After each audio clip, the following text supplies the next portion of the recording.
Makabagong imbensyon nakikitang magbibigay solusyon sa economic at environmental issues na dala ng fuel-powered cars. Ito ay tinatawag na Renault electric car.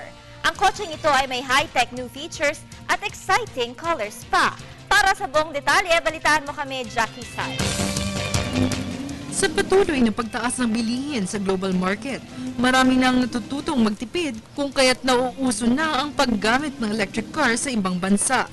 Dahil sa maraming benepisyo ang handog ng mga battery-operated cars, iba't ibang paraan ang ginagawa ng mga kumpanya para mahikayat ang mamimiling gumamit ng electric cars. Isa na ang estilo ng Renault Twin Z electric concept car na nagbibigay kulay at features na nakaka-excite sa mga magmamay-ari nito. Dramatic and most spectacular thing about the car is the lighting that covers the complete roof all the way to the back, and it's using LEDs, and you can actually create a mood with the car, really from the inside or from the outside. We're using just two screens, one that you can take away with you and one that remains in the car, and so you'll be able to bring your world, your life into the car, yourself to the car immediately and drive away. Tumitimbang ng 980 kilograms o 2,160 pounds ang Renault at kaya nitong tumakbo sa bilis na 130 kilometers per hour.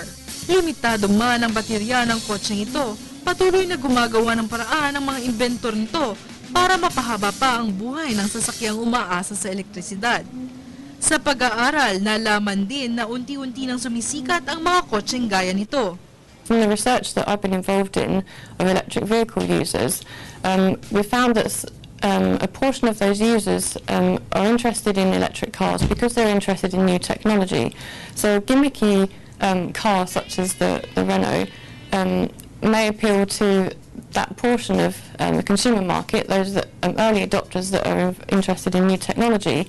But I think the mainstream consumer market for electric cars just wants something that's going to reliably get them to their destination. Exciting nga ang sumakay sa makulay na sasakyang gaya niyan. Kakaiba na, makakatipid ka pa, at tsak, maiengganyo ka. Para sa telebisyon ng bayan, Jackie Sai.